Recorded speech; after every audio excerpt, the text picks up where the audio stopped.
So before I actually getting into rebooting whatever you want to say, disproving Harry's takes on Doctor Strange 2, I just want to talk about some stuff because I didn't really go into depth about it when I talked about it last time because I hadn't seen any of their videos when I talked about it. Well, I think I seen the first couple, but now that I've seen every video, or at least all the ones that I want to watch on the GoldReceivers.com channel, I can give some thoughts on it, and my thoughts are that Carl has just become crap. He's also a hypocrite, because in a video where he and Callum were talking about the BLM protests happening in, I forget where it was. It was a majority black country, like 98% black or something like that.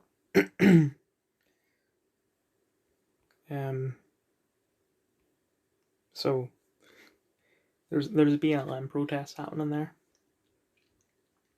and Carl and Callum were talking about it. Callum swore, like accidentally, just because of how ridiculous it was. Because the stuff that they were saying didn't make any sense. But they were saying like all the white politicians are oppressing the black people in this country. I'm trying to look for the video so I can see which country it was, but it didn't make any sense because literally every politician in that country was black. Because of how ridiculous it was, Callum accidentally slipped in a swear, and Carl's like, "Whoa, could you please watch your language?" And I get that, now that he's a journalist instead of just a YouTuber, he does need to watch what he's saying. But in a later video where he was talking about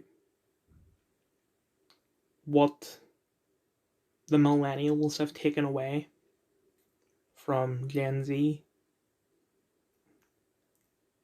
he swore on that, and it did seem quite scripted.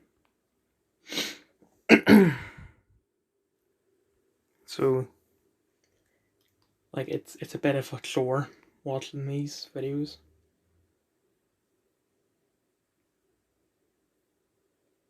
I really can't find this one. I'm just gonna continue. So, I'd seen that they had posted a video about Doctor Strange 2, and the title is Doctor Strange and the Multiverse of Madness is hot garbage. These people are English, so they call something hot garbage. It really needs to be crap. It needs to be like at most a 4 out of 10. And what's the guy's name? Harry? Harry does give a rating out of 10 at the end. I'm not gonna reveal what it is because I've seen the entire video like just a couple of hours ago. So I'm gonna do like a sort of OG Sargon response video, and it's really gonna annoy Carl because honestly he deserves it, but he can't do anything about it because he'll be a hypocrite if he does, because he will become Akela or whatever the girl was. It Akela? She's so irrelevant I don't remember her name. But anyway, I was hoping that it was Harry talking about it, because Harry does seem to be in the comic / superhero community, because he did talk about Zack Snyder's adaptation of Watchmen, and it was clear that he really knew what he was talking about because he's seen the movie and he read the comic. I've only seen the movie and watched the show, but didn't talk about the show. I've yet to read the comic, but I will. So I thought, out of all the members of Lotus Eaters, I really was hoping for it to be him, and it is. So let's get into his takes and why they're so stupid. A strange film by the missus last night. Not something I was particularly looking forward to, but hey, whatever keeps her happy. I sat down with very, very low expectations and was subjected to easily the dumbest film with one of the worst scripts I've seen in... The dumbest, the stupidest film of all time. In a world where Dude, Where's My Car? An epic movie exists. You're telling me it's that stupid? Like, this entire video is filled with exaggerations that just make, anyone who has seen the film, who's watching this video, can immediately tell your reactions are crossing the line. Like, there's nothing wrong with a bit of hyperbole, but when the entire thing is hyperbole, that's bad. Recent times, it really took me off guard with just how bad this film is and how on the nose the political message. I just want to make it clear about my opinion of the movie. I love it.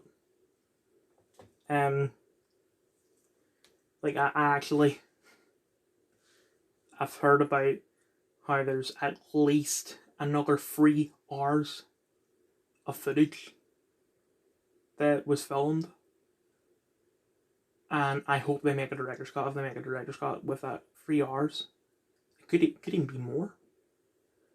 But if they make a director's cut, I will be watching it ASAP. Because the film was just that good.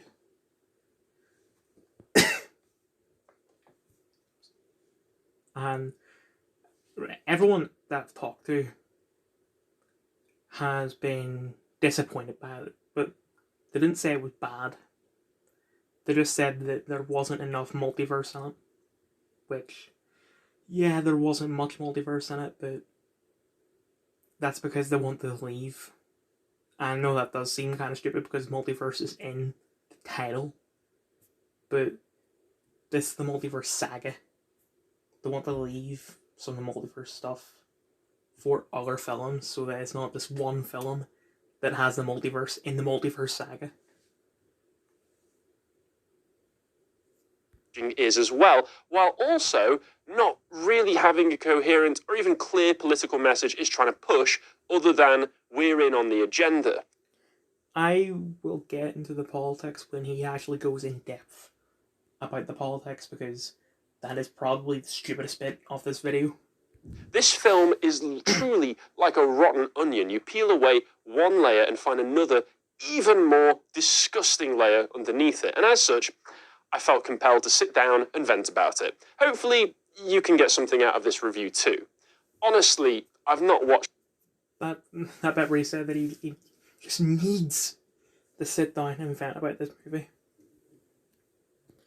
is just another example of his exaggeration because they're... like, with the way that cinema is right now, the way that Hollywood is right now, there are a lot of terrible movies, more terrible than good. And the fact that Doctor Strange 2 is the one that forces you to sit and rant about it because it's just apparently so bad is shocking.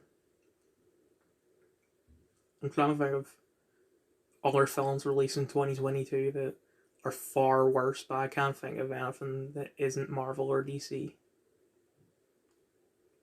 I mean, people didn't like 4, Love and Thunder. More, like, they hated it more than this, but that film wasn't released by the time this video came out. This video came out in... well, it was actually 7th of July. I thought it was... he made the video in June. Anyway. So...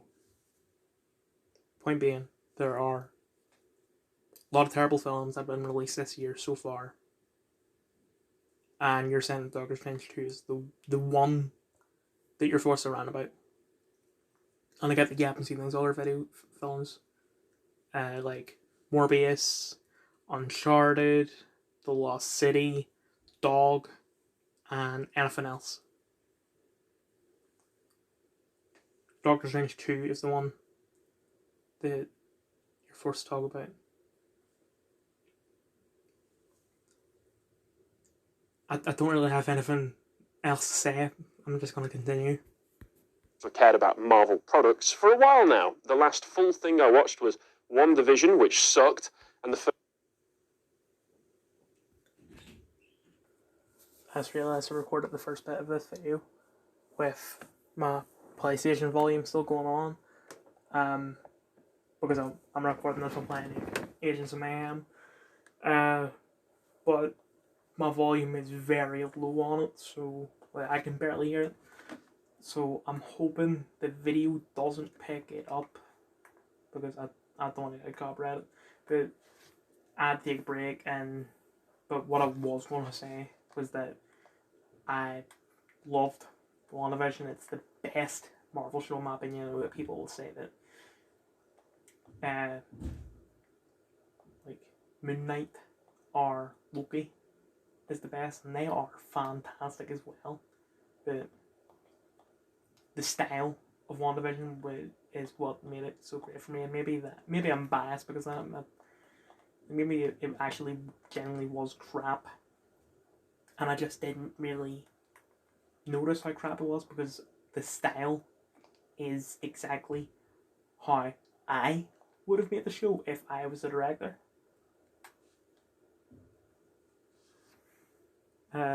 He's about to mention Falcon Winter Soldier. WandaVision, which sucked, and the first episode of Falcon and the Winter Soldier. He does get into why he hated WandaVision later in the video, so I'll talk about that when he gets to it. Whose political messaging was so blatant that I couldn't view it as anything other than propaganda. And this I watched the first episode of Falcon Winter Soldier the week that it aired, and then I watched the rest of the show in like November 2021. I don't remember anything from the first episode, but I do remember there being no politics in the first episode that I picked up on, because I was thinking, since Anthony Mackie is the main star, and because of Georgie dying, I had to bring up Georgie's death, and despite the fact that it was a fentanyl overdose, which, by the way, I got a confirmation from you, Carl, because my mate, who says like really stupid things just for no reason, he said that. He was the only person that said that to me, so I thought that it's just one of his silly things to say. But now I know that it's true, because you said it, Carl. I'm talking directly to Carl as if he is watching the video, because I feel like it's in Carl and Harry's best interest to watch the video, and probably Callum as well. But this point is, I don't remember there being any politics in the first. Now, there were politics later in the show, but the first episode, I don't remember there being any politics for Falcon Winter Soldier. But I'll take your word for it. I thought it was fine, but I'm with most people in the opinion that it is easily the worst MCU show. Has vindicated my initial decision to stay away. As much as people have been complaining for a while about Marvel films becoming unintelligible sludge, I had thought that they were still... I hate when people say that the Marvel films are becoming bad, because, everyone agrees that Endgame was the peak of the MCU. So, the first film after Endgame was Black Widow, which, that film was really good. Then it was Shang-Chi, which I seem the only person that didn't think that movie was absolutely fantastic. Like, I thought it was alright. Everyone else seems to absolutely love it. One of, if not the best film of 2021. Well, I've won for No Way Home. Then Eternals, which people are very, very mixed on that, going from it's outright bad to it's decent to it's outright good. I thought it was decent in places and terrible in others. But overall, just very boring. But very different, and I feel like Blade Runner 2047, I know I'm getting... this isn't really relevant, but Blade Runner 2047, which is a great movie, was used as an influence for the style of Eternals. But I feel it's more like Logan. But Logan succeeded with its style when Eternals didn't. So, if the point is Eternals could succeed. And then there's No Way Home, which he does mention later, but he didn't realise that No Way Home actually takes place after Doctor Strange, which I don't blame him. I'm gonna guess he hasn't seen it. Because if he had, then he would have picked up on the dialogue in the start of the film where, spoilers for Doctor Strange and No Way Home, Stephen mentions Spider-Man, despite the fact that at the end of No Way Home, he makes Stephen make everyone forget about Peter and Spider-Man. So, anyway, No Way Home, fantastic movie, best Spider-Man movie ever, and even better than Spider-Man 2 and Spider-Verse, which is saying an extreme amount for how good No Way Home is.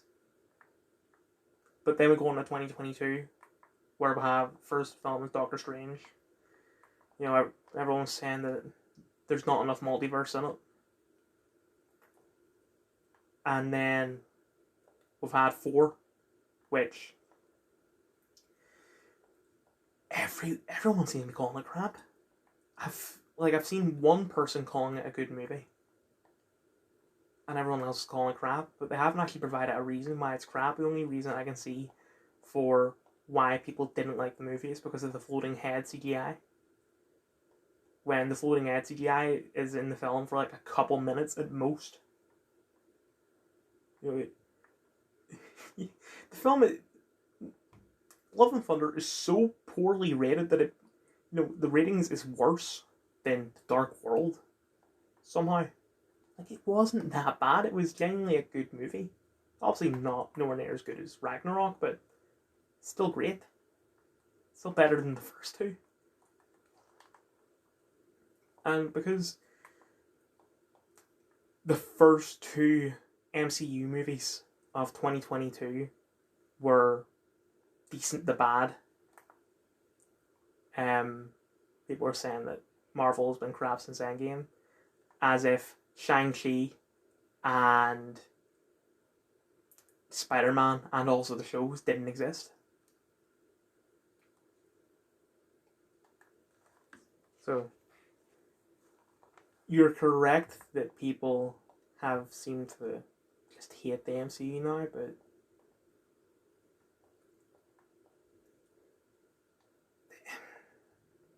they're just forgetting about the good stuff because there's been 2, according to them, bad things released this year. They're forgetting about the good stuff that came out last year. But anyway, putting out some worthwhile content, at least around the 2017 and 2018 mark, before they started to release, thought that they were still putting out some worthwhile content, at least around... Some worthwhile content, let's see. Captain America Civil War, fantastic movie. Guardians of the Galaxy 2, great movie. Doctor Strange, decent movie. Thor Ragnarok, amazing movie. Black Panther, decent movie. Infinity War, amazing movie. Captain Marvel, decent movie. Even though he will get into the problem with Captain Marvel, which, yeah, that is a problem. Infinity War, didn't mention it. Amazing movie. Infinity War Part 2, Endgame. Amazing movie. And Inhumans is a show. You'll actually get into the shows later, which is also terrible.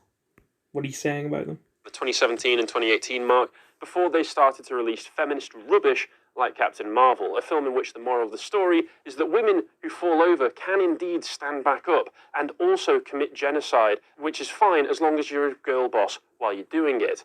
But Doctor Strange really does live up to the charges of a big, flashy mess that has no true heart or moral centre. Now, it is not all negative, though. There are, in fact, parts I liked about the film, all of which came from Sam Raimi's direction. Bruce Campbell's obligatory cameo was pretty good and a nice little reminder of what a hilarious... The problem with Bruce Campbell's cameo is that most people, especially the younger audiences, aren't going to know who he is and why it was so great to see him. Because, Bruce Campbell had cameos in the Spider-Man trilogy. And there are people who will have seen the Spider-Man trilogy and not realise, oh, it's that guy that had cameos in the Spider-Man trilogy, when this is a film directed by the guy that directed all 3 films in the Spider-Man trilogy. Because Bruce Campbell appears in, everything that Sam Raimi has done. And that, it is mostly Sony's fault because they decided to cancel Spider-Man 4 because I heard that the plot for that movie was going to be that Bruce Campbell's cameos in the trilogy was going to lead up to him actually being Mysterio, which would have been cool, but they made Amazing Spider-Man instead. But also because he's the main star of Evil Dead, which he is going to get into right now. Physical actor he is. Pizza Papa always gets paid. And there are a number of references to the Evil Dead films, including Wanda putting her arm through a mirror that turns to water, and the entire last act where Doctor Strange possesses the corpse of a dead alternate universe version of himself, where he looks a lot like a Deadite from Army of Darkness, which I enjoyed. The sequence where Doctor Strange travels to another universe and meets an evil alternate version of himself as well, who destroyed his universe, is pretty campy fun, and Benedict Cumberbatch really got to play it up in parts of this film, and it's great when he does that. And there's also just the stylistic choices, like shot choice and camera movement, that stand out from the usual... Yeah, Sam Raimi is a great director, I'll give you on that. Love the Spider-Man trilogy, love the Evil Dead trilogy, love this movie. Haven't seen anything else he's done, so I can't talk about those, but I did love the movie because, and that's another thing, I feel like people should have seen the Evil Dead trilogy before watching Doctor Strange, just so they understand, that the first scene where Wanda dreamwalks, the 838 Wanda or whatever Earth it was, that,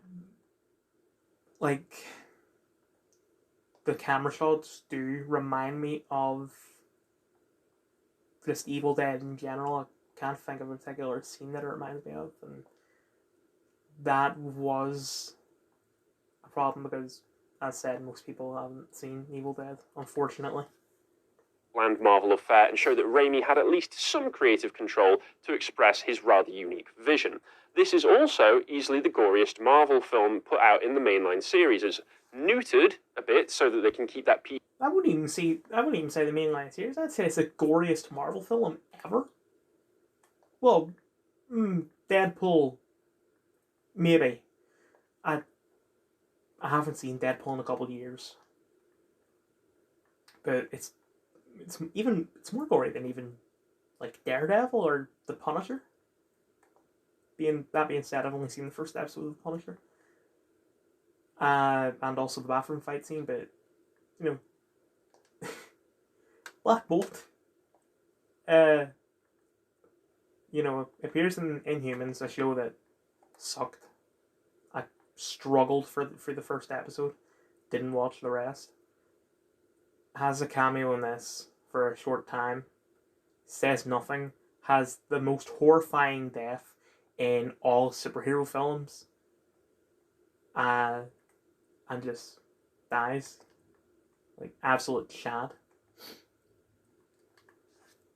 G13 ending, but people get burned alive, impaled, unraveled like silly string before their heads pop, bisected, and much more. And this did help the action scenes to feel a bit more visceral at times, and although the main characters all have hefty plot armor protecting them at all times, the alternate universes introduce Well, I mean, the Illuminati didn't. enough throwaway characters the film can kill off, so we at least understand there's a threat from Wanda, the main villain. Finally, there were some decent moments with Doctor Strange and his love interest Christine, although their relationship is so underdeveloped at this point it's hard to care about the two of them together. She's not shown up since the first Doctor Strange film, and has apparently moved... That's not true. She hasn't shown up since What If. That, because you do need... Marvel have said you do need to see What If to understand Doctor Strange. And yeah, I did watch that before watching Doctor Strange, and you do see Christine in that. Christine plays. She's only in one episode, episode 4, I think. What if Doctor Strange lost his heart instead of his hands?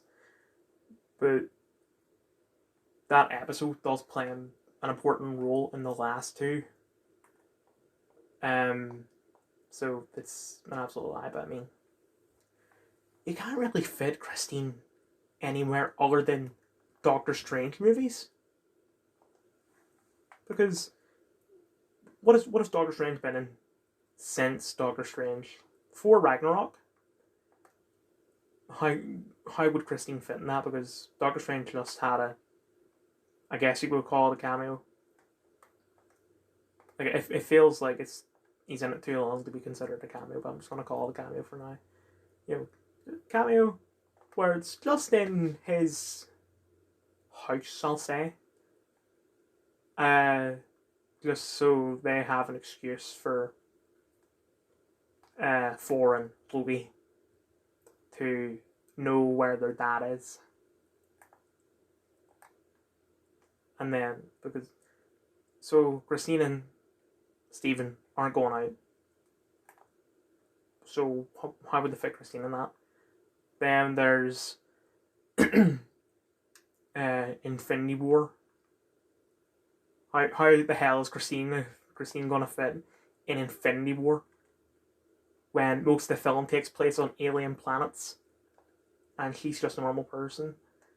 In Endgame, Stephen was snapped most of the film. And I know you're thinking, oh, but Pepper was on, she was in the final fight, yeah, in an Iron Man suit. Doctor Strange doesn't have the ability to, lend his power to other people like Thor can, and technically Iron Man can, by giving his suit to someone else or other suits of his. That's how Pepper was able to be there. It made sense. It wouldn't make sense if Christine was there. That's why we haven't seen Christine since Doctor Strange / What If. Because they are the only things that she could possibly be in. Moved on in the 5 years since the snap, something we're supposed to care about. Possibly we could have... Well, I mean...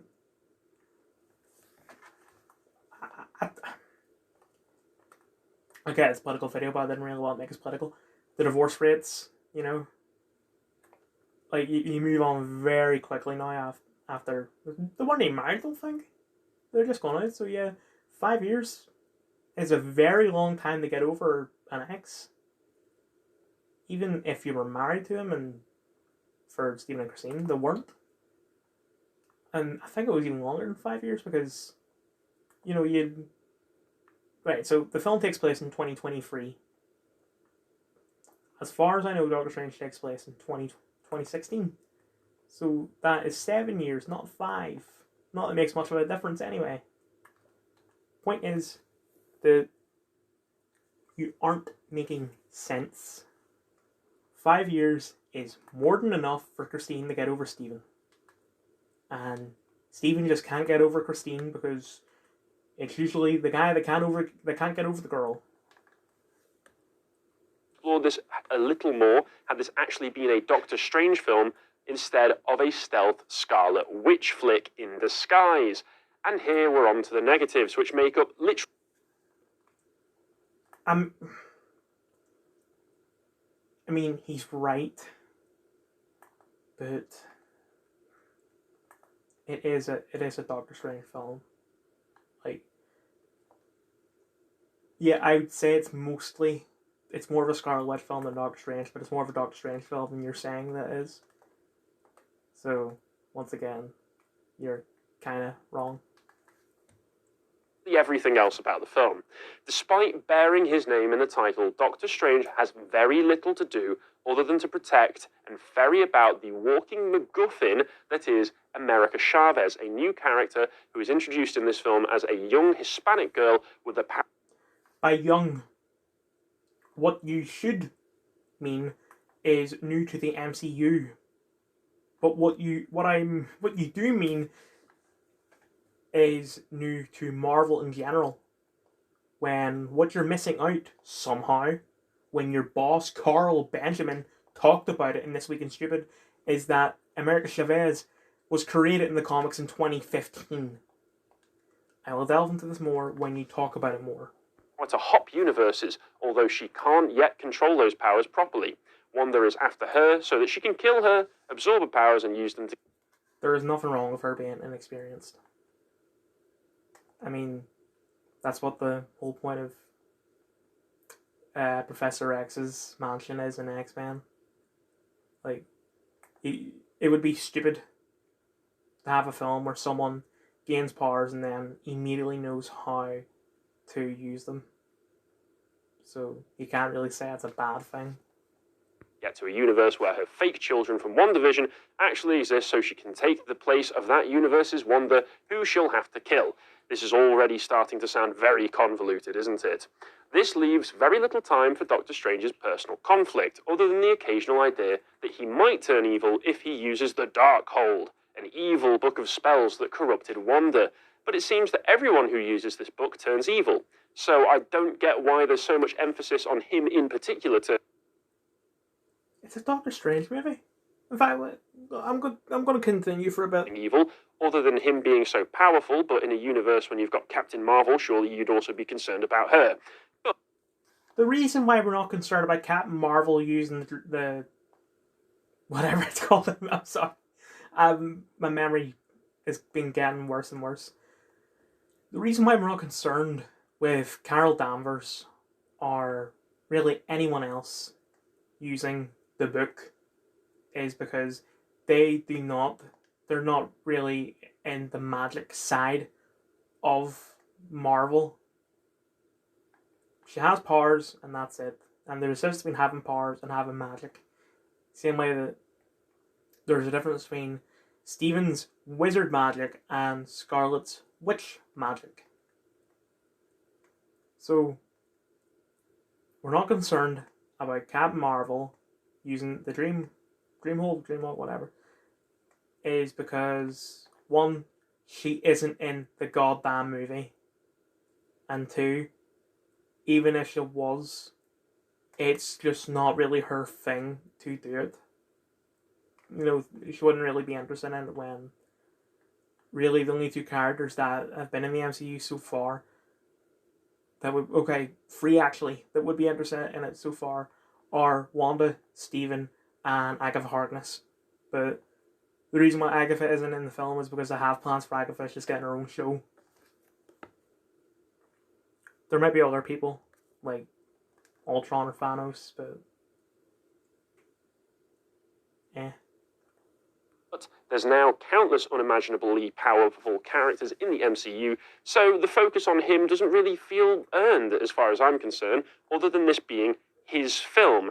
So I guess we have to give him some kind of internal conflict, maybe.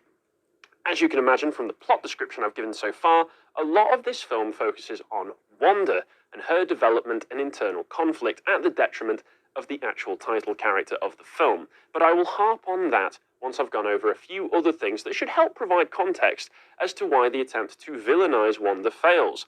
The Marvel Cinematic Universe has become a masterclass in how to ruin the stakes of your universe, and take all of the tension out of every fight scene by blowing up the characters' power levels to such ridiculous degrees that it becomes hard to simply comprehend exactly what any of these characters can do to each other.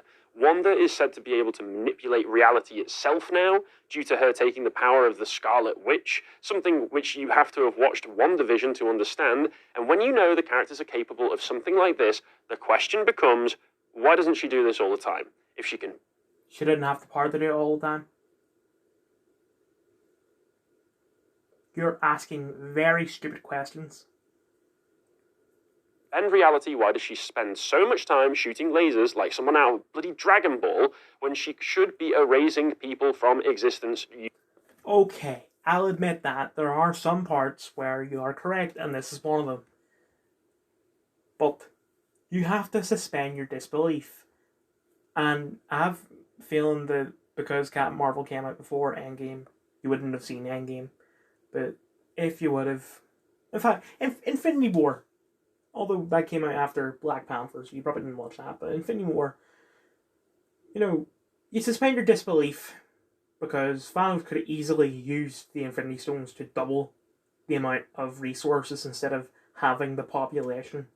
You suspend your disbelief because if you don't, you're missing out on a fantastic movie.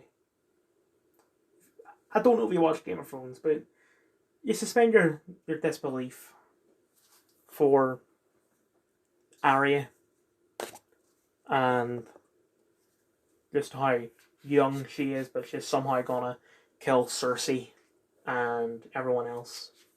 I'm only on season 5 of Game of Thrones, so I'm probably talking out my ass.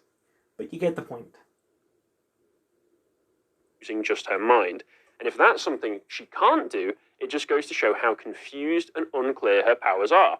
It's the same with Doctor Strange himself. At the beginning of the film, we see that he now suddenly has the power to conjure monster heads that can chomp on his enemies. He only does this once. Is it not something that could be very handy in other situations? Well, for fighting Wanda, he wouldn't do it again because Wanda would have... he's doing it against Wanda there. He wouldn't do it against Wanda again because Wanda knows that he has the ability to do that, so she could easily counter it. I'm just bringing this up to make my point more understandable for everyone, including myself. The fight against Mr. Freeze in Batman Arkham City. You can't use the same attack on him twice because he will memorize that attack and prepare against it. Like if you perform a fent takedown on him, he'll freeze the vents. If you do a grapple takedown from like a ledge, he'll get rid of all the ledges, etc.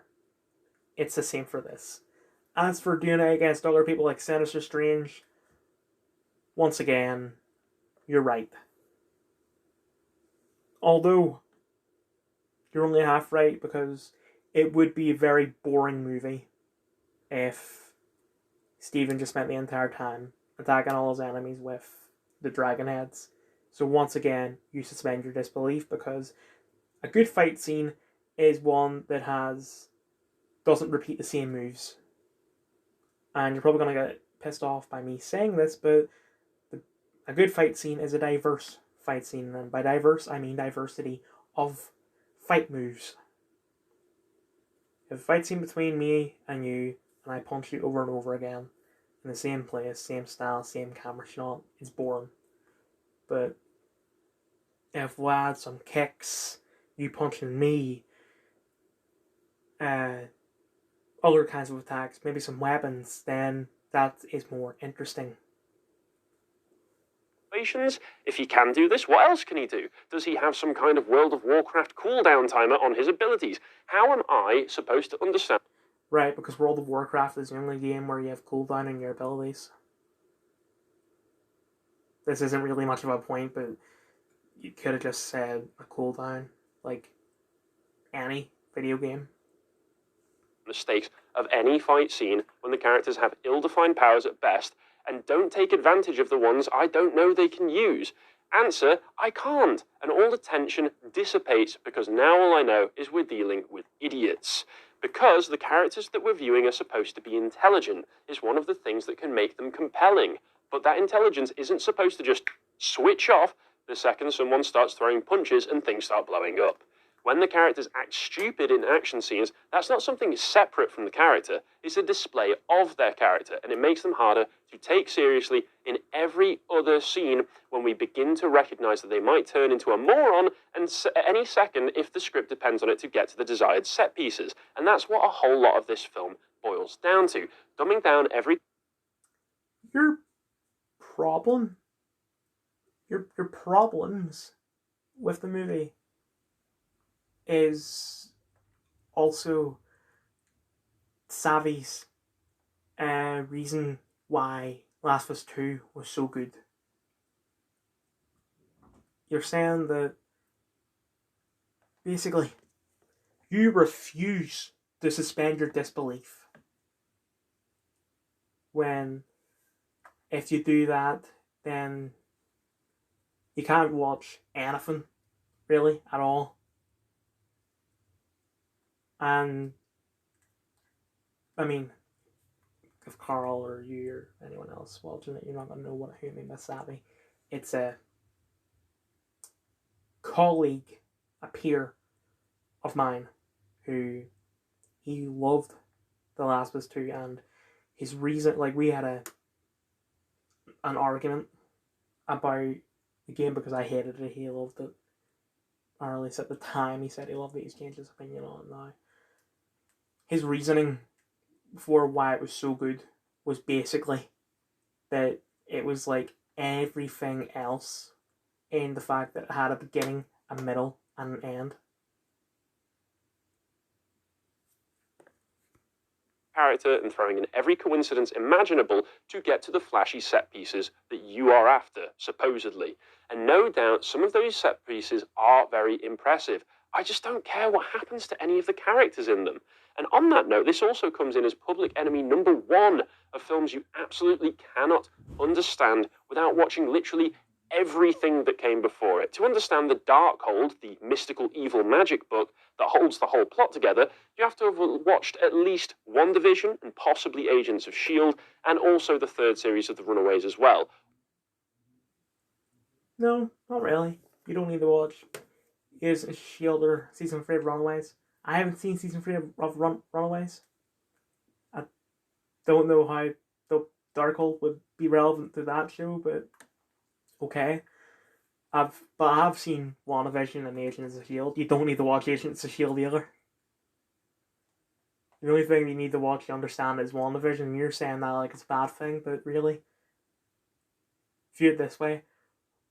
Doctor Strange in the Multiverse of Madness is a sequel to WandaVision. So, you have a problem with every single sequel in the entire world because you need to watch the first one to understand this one.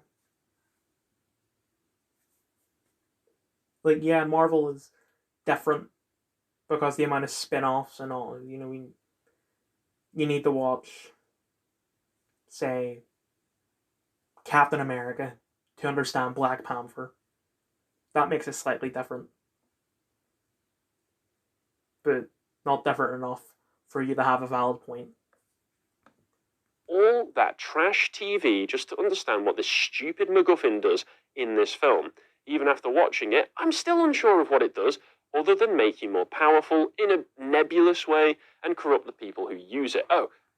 Well, I mean, what else do you need? Like, what would you change? Like, what would you just... Yeah, it's really basic, but the details aren't necessary. I mean, what details would you write? Because if you were to write any details, you would need to be extremely specific to the point of boring everyone.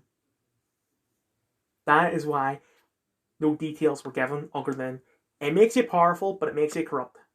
Because that's all that you can possibly say without boring the audience.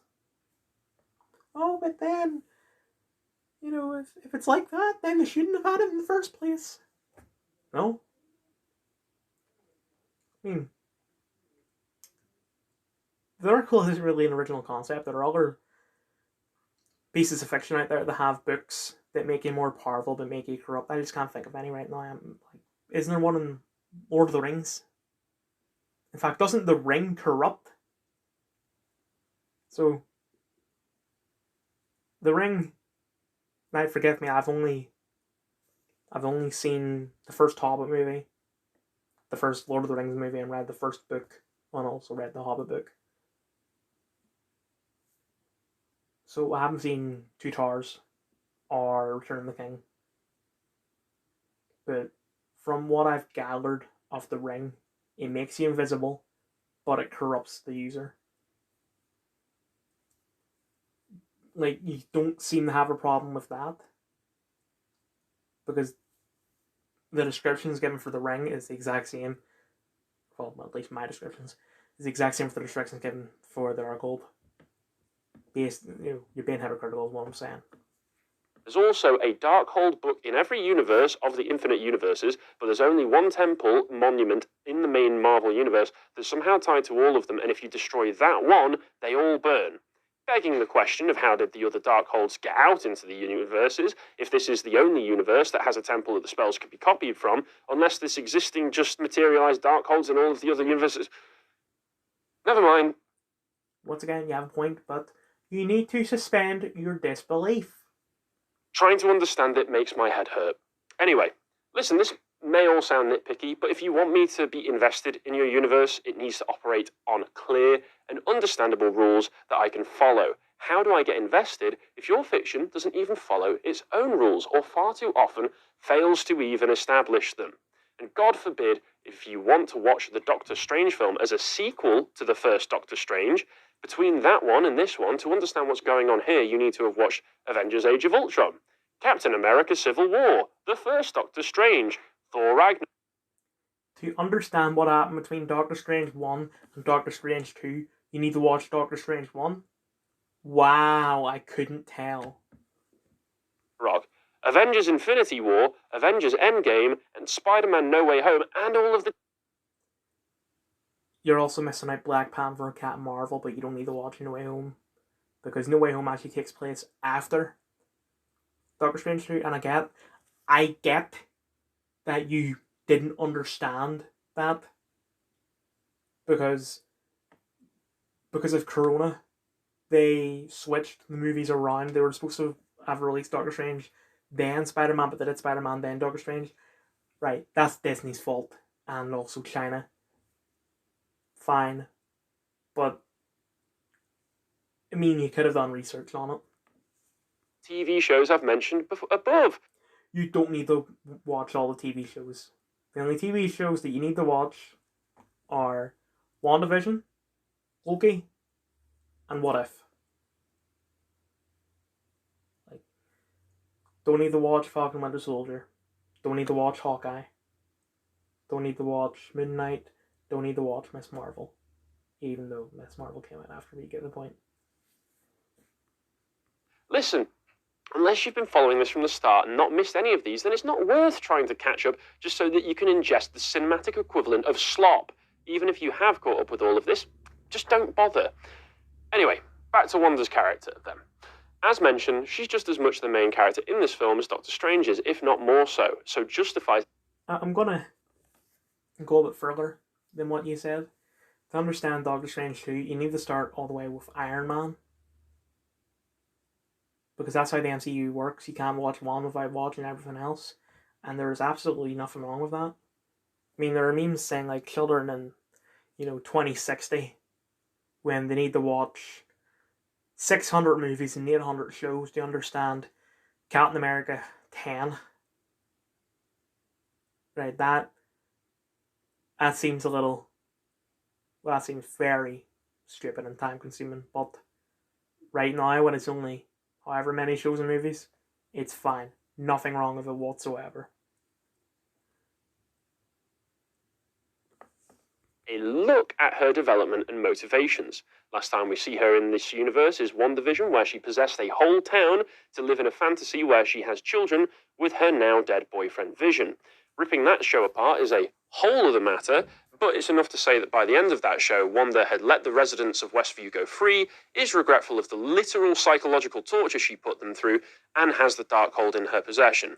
They did forgive her at the end of that show because she was a girl boss, but still, she was basically a villain. Yeah, that was the only problem that I had with WandaVision. Out of the entire show, well, except for the fact that they should have released the first 3 episodes on the same day instead of the first 2. But other than that, that's the only problem I have with all 9 episodes of the show. Now, by the time we see her in this film, she's gone full evil. Within 5 minutes of her first scene, she's revealed to have been the one sending demons after America. Stupid name, America. Yeah, before I get into why America is called America. It hasn't been 5 minutes between WandaVision and Doctor Strange in universe. They don't specify how long it's been, but it's been long enough for the Darkhold to corrupt her. That is why it's such a sudden change, but they're not going to show that because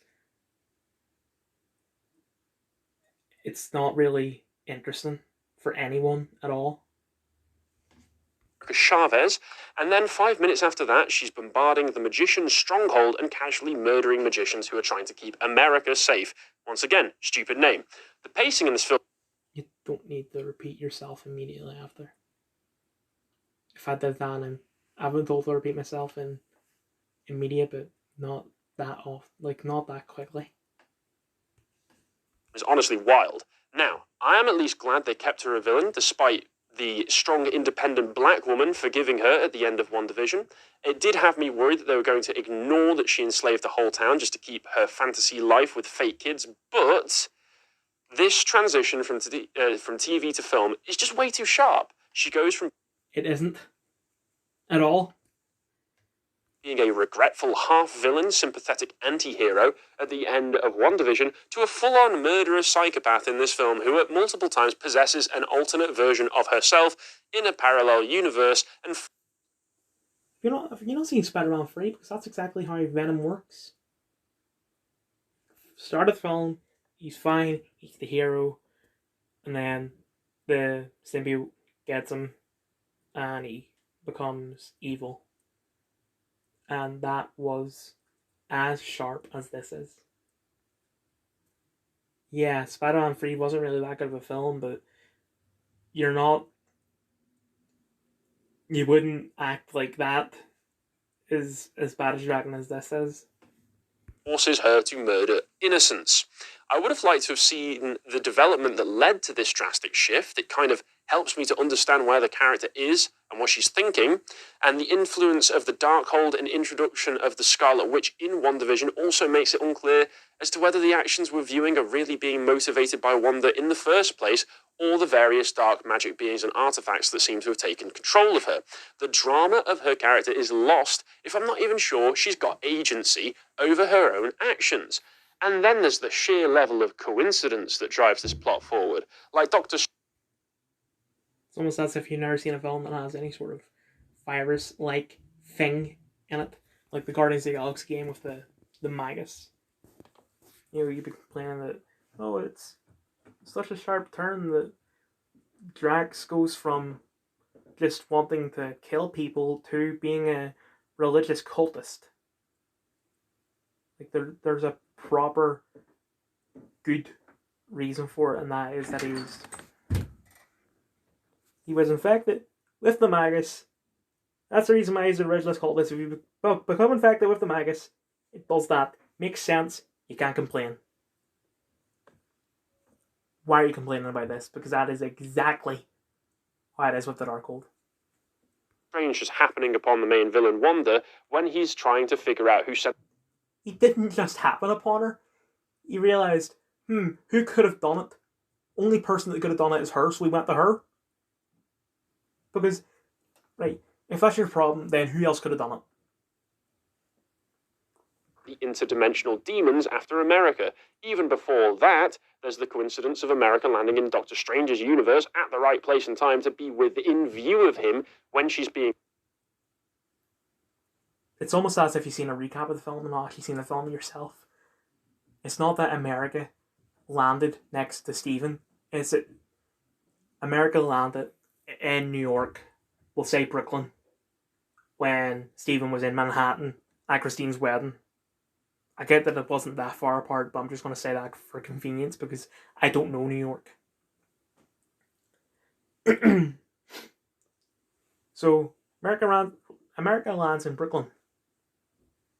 And with her are the monsters that Wanda had created to try and kill her. And Stephen noticed it because they are massive monsters making a lot of noise and being very visible. Like like a watered down version of Godzilla.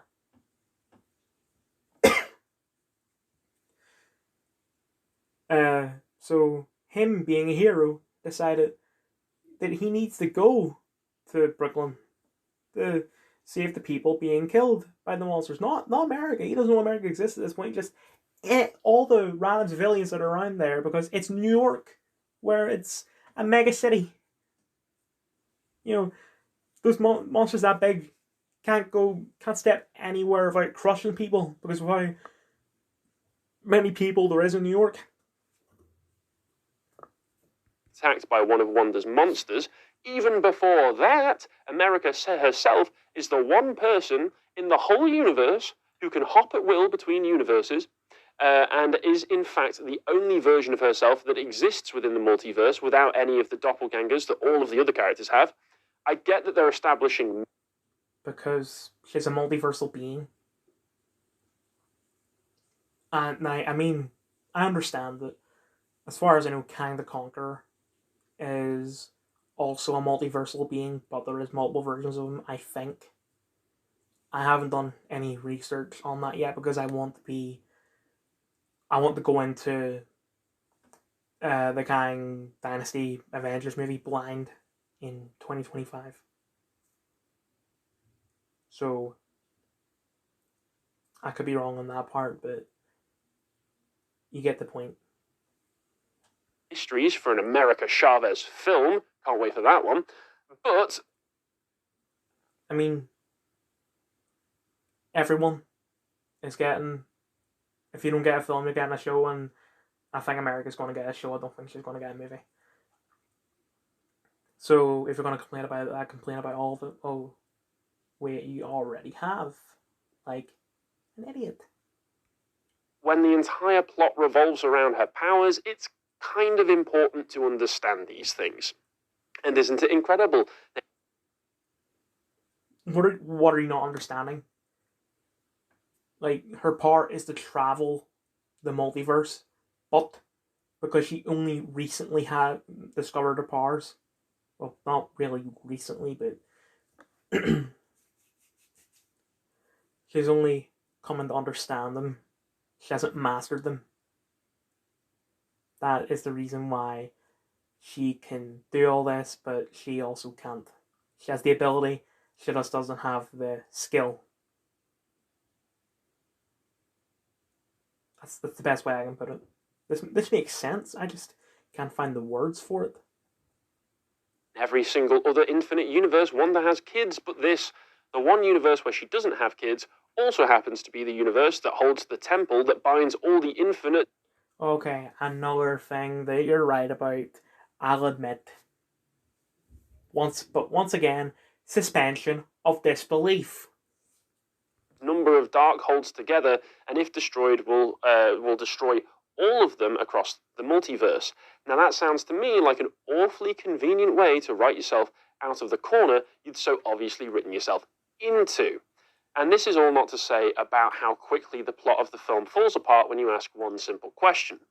Why didn't Wanda just ask America to teleport her to a universe where she's already dead but her kids are alive? They really shot themselves in the foot. Because America doesn't have the skill. And because Wanda's so angry. We'll say angry.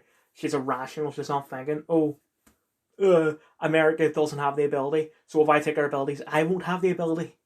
And because I killed her, I don't have anyone that's able to help me understand how to use the powers. Like, your question is not valid. The answer is provided in the film.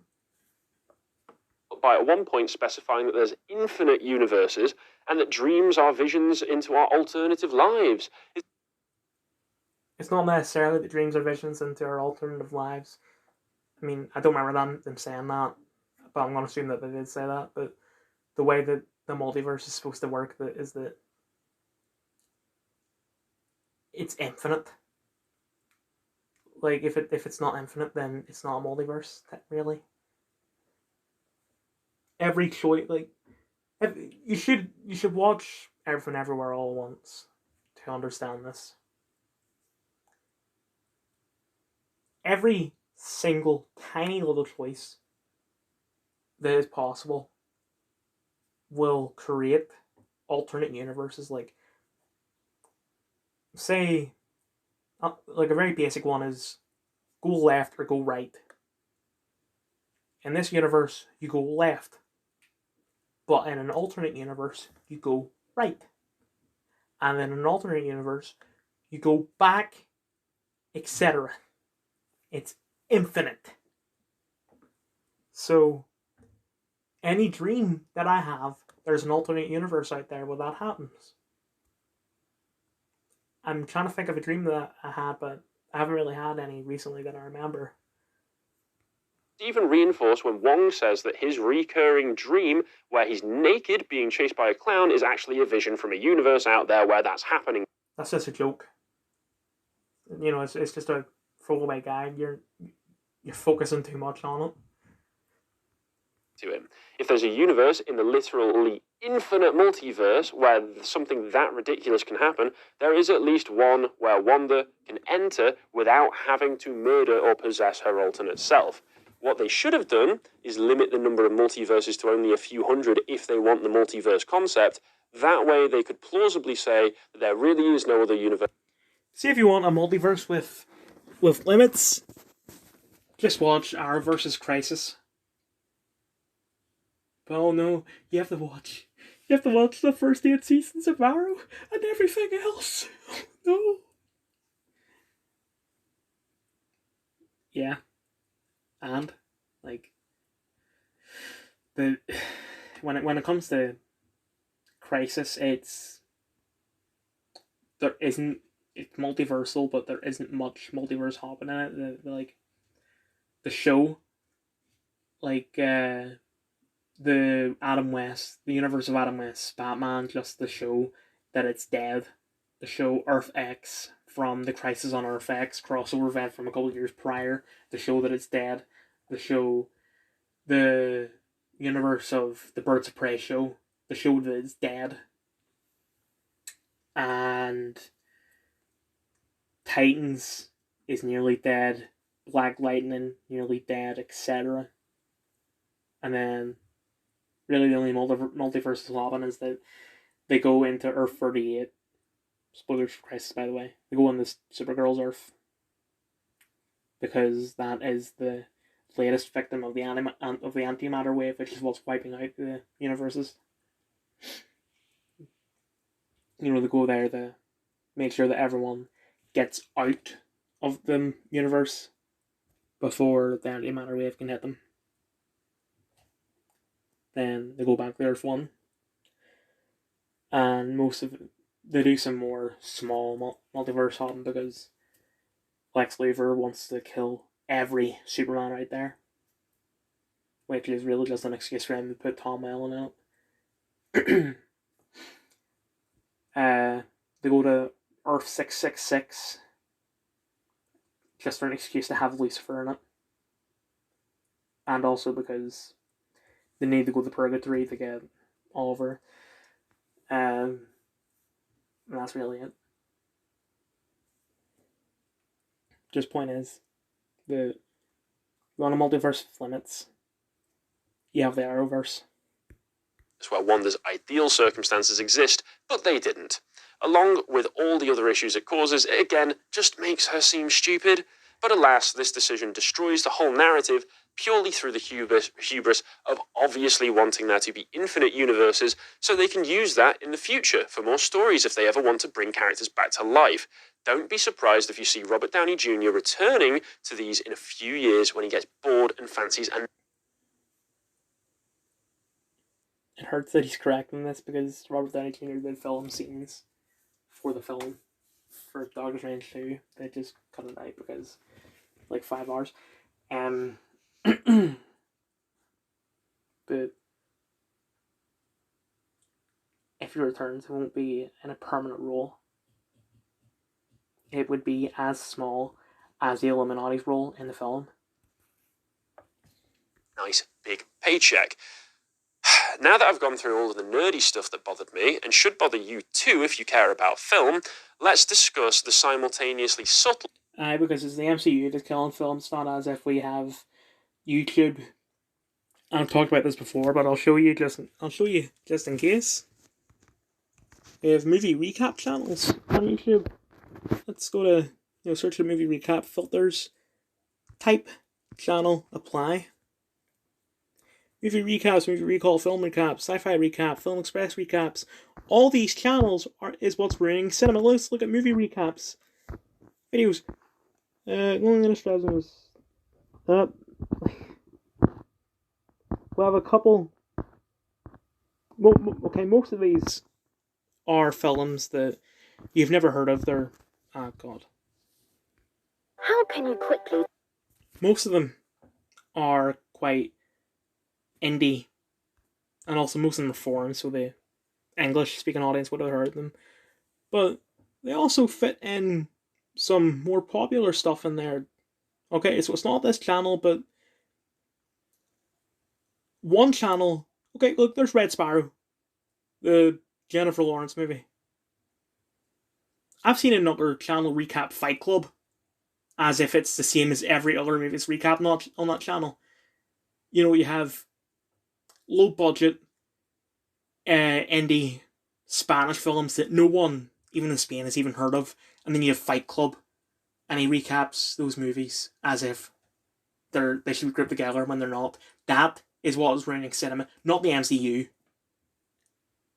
Two, if you care about film, let's discuss the simultaneously subtle and yet at the same time absurdly in-your-face political messaging of the film. Why? You know, the political messaging that only happened in one very short scene to the point where I blinked and I missed it. Is it subtle? How is it subtle, you may ask? Well, because in the film itself there is no direct conversation about anything political, save for one throwaway line about most universes not having to pay for food and how it's so weird that there are... Okay, I forgot about that. Okay, there's your line of anti-capitalism, which, yes, that is annoying.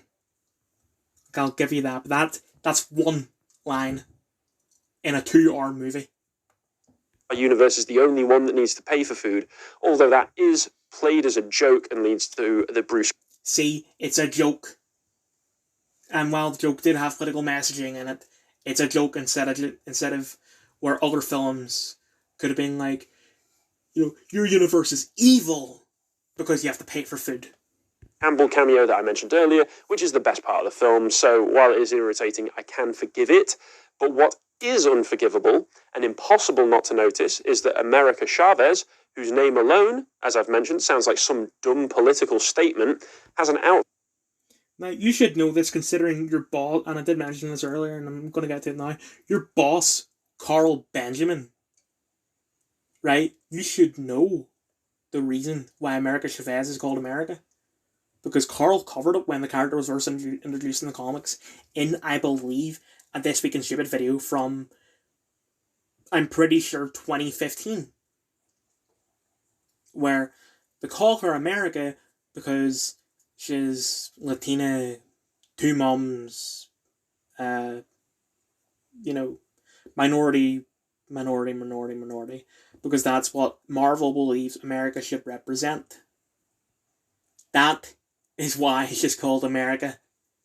Which, yes, that's annoying as well, I'll give you that. But you're thinking about it way too much. If you push aside the politics, then it's fine. But it's when it gets extremely in your face that it becomes annoying. This one isn't extremely in your face. Decorated with the stars and stripes and a small badge bearing the racial pride flag on it that you see in every... It wasn't a racial pride flag, it was a trans flag. But your point still stands, and once again, it's a very small prop. Like the jacket, the jacket is quite big, but it's a pin of the trans flag that I barely noticed. Like, I'm surprised that I noticed it without wearing my glasses. Scene that she is in up until... Hell, probably the only reason why I noticed it was because I seen it in the cinema. Like, if I seen it on Disney, on my tablet, or even my TV, then I wouldn't have noticed it, but the fact that it was in cinema is the only reason why I noticed it without wearing my glasses. The end, the close-ups is unavoidable, it's just there. She is a neon walking... Well, I mean, I don't know about you, but when I'm watching a movie, my eyes are usually either at the centre of the screen or where the eyes of the character that is talking is. That's why I didn't notice the flag until like halfway through the scene. It was that cafe scene that I noticed it, because it was to the right of the screen.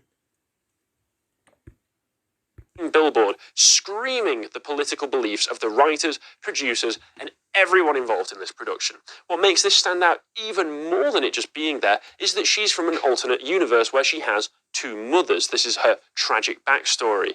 We see a brief glimpse of this universe. Right, you're missing out something that is very good about that, because that got the film banned in China and Saudi Arabia. Like, you're acting as if that never happened, or as if that's that's a bad thing. So either you support the Chinese government / the Saudi Arabian government, or I forget. In her tragic backstory where she's not wearing it, so when America travelled through the multiverse, she found somewhere that had this badge, understood and agreed with the political and social sentiments behind it, and then decided to include it in her outfit. This is a hell of a series of cool... Well, they didn't mention it because it's not something that's worth mentioning, but you just make that up. For me, I'm going to say that she travelled to whatever universe. I'm going to guess it's Strange Supreme's universe. And either he taught her or someone else taught her, and it was that person that introduced her to politics, and because she had no counter opinions taught about it, she believed it. Because she's a young child. Incidences and weird cultural crossovers between people from literal alternate universes, or alternatively, the writers wanted to make clear their political beliefs and rub it in the viewers' faces at every opportunity. It's a disgusting display of political partisanship. Yes, they made the film just a very slightly worse to put in their political beliefs, but it's a sacrifice I'm willing to make if it gets the film banned in China. Worse is that America herself just seems to be a walking political statement, but that political statement is unclear what it is, apart from "this will be America's future," a border-hopping immigrant who has all the right political opinions and two mothers. But if that's all it's saying, it's not... I don't think her traveling the multiverse powers, I don't think they use that as a metaphor for hopping the border. Could be wrong, but once again, you're looking too closely into it. You could have just went up to your boss, Carl Benjamin, and asked, "Carl, you covered America Chavez when she was first introduced in the comics in 2015 in This Week in Stupid. What did the article you guys say? Why are they called America?" "Oh yes, Harry, they said that I called her America because she represents what Marvel thinks America the country should represent. Oh, okay, I'll put that in my video. It's a good thing I'm here. Saying it very clearly. She's just a hodgepodge of random leftist signalling stuck together with duct tape and gum. What does it actually say? What's the deeper meaning behind her being called America and being a Hispanic immigrant? What does it say about her character that she wears the racial pride badge? Realistically, it adds nothing, both to her character, the story, and the themes. So once again, it's purely for the sake of displaying political partisanship. And as a character in herself, America is as bland as they come. Her tragic backstory ends with her being scared by a bee and opening a portal to an alternate universe that sucks up her two mums and then her, separating. She was a child. Like, when a bee lands on a child, they're gonna freak out. Like, that's a normal reaction. Like, that is realistic. You want the film to be unrealistic in that sense for it to make more sense to you. Well, you're wrong. You're telling me that if you were whatever age that America is at that point, and a bee landed on you at that age, you wouldn't freak out? No, you would. And if you had the ability to travel multiversally and activate through stress like that, shock, whatever, then that is what would happen. It is a realistic reaction. It is a realistic consequence. Nothing about that scene is wrong. Them all forever. And listen, I don't know what they were thinking the reaction would be when they wrote that scene, but I thought it was hilarious. She just flings her family into the multiverse because a bee spooked her.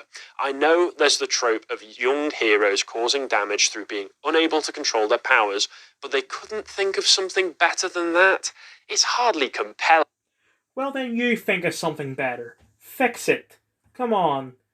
When you're studying a movie, you should try. You're thinking, oh, this is bad. Try and fix it. What is your suggestion? You can't just say this thing is bad. Like, you should try and be as close to the Closer Look, the YouTube channel, as you can. Because if this was the Closer Look making the video, he would have made changes. He changed the entire Star Wars sequel trilogy into something that I think would make fantastic movies. He did the same for The Last of Us 2, which hated that game, but his changes, it could be great. And Black Widow, I think he did it for as well. Every change that he has made in his videos, studying stuff that wasn't good, his changes are fantastic. You need to offer something, right?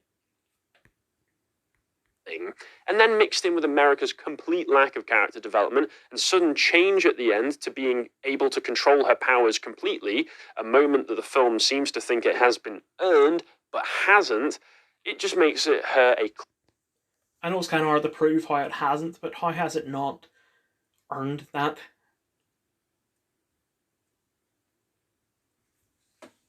Clear and obvious virtue signal to the members of the audience who already agree with Hollywood and a hollow, subversive, and undeveloped waste of time to everyone else. I could go on, but I think it's clear that this film sucks. If you haven't watched it, I wouldn't recommend going out of your way to unless you feel like giving yourself a migraine. Any potential, any enjoyment to be taken from this film as a Sam Raimi production is sadly suffocated by the exponential and terminal writing problems the film suffers from. And this goes for the rest of the MCU right now as well. At this point, I can't wait for the whole thing to just collapse in on itself, if that's ever allowed to happen. Anyway. Yes. Unfortunately, the superhero genre will eventually stop being popular and we'll just stop making them altogether. And that will be a very bad day. Because there will come along something worse. Because, I mean, what genre do you think should take over as the big thing that guarantees tickets?